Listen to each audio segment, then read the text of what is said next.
hate has not declined, but the way that the movement is organizing has shifted. Over the past year, we have heard more and more about racist conspiracy theories, hate speech, and extremist views.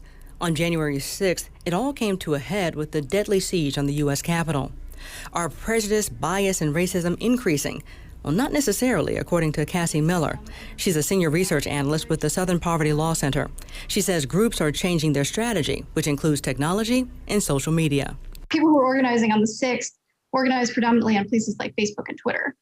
So a lot of this isn't happening on the dark web, on places that are difficult to track. In many ways, this content is incredibly easy to find, and it is designed to be easy to find in order to recruit new people into the movement.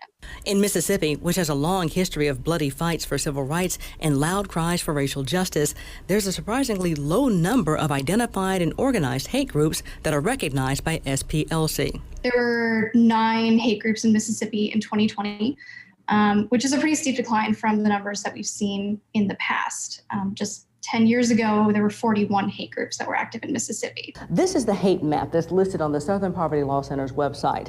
You see Mississippi right here, and when you click on that, all of the hate groups that are recognized in our state come up. You'll see one here in Jackson. There are also a few in Tupelo. You'll also notice that there are several that are recognized statewide. The one you don't see on the list, the Ku Klux Klan. We've seen a pretty steep decline, and really that brand has become toxic. The name of the group has become toxic. To be associated with that means, immediate consequences. And people have joined groups that create more plausible deniability. Instead of groups likening themselves to the Klan, Miller says you have ones like the National Reformation Party. Their website and Facebook page promote politics and policy, but Miller describes them like this. And it's kind of part of our newer brand of white nationalist groups that is trying to conceal their bigotry and their racism under kind of patriotic language.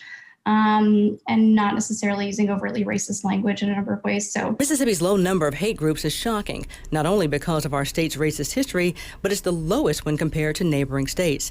This is the map that Southern Poverty created. It shows Louisiana has 16, Arkansas 14, Tennessee has 34, and Alabama has 20. Not only does Mississippi have the lowest number of groups, it's the only one of these 5 in the single digits.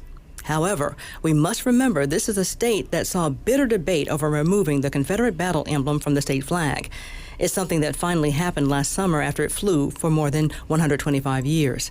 But that one monumental change did not erase the fact that hatred still exists here. Despite the fact that the numbers are dropping, the movement remains extremely well organized and mobilized. And even with a new president in the White House and larger changes in the political landscape, it's a movement that's not going anywhere. In Mississippi, Aaron Pickens, 16 WAPT News.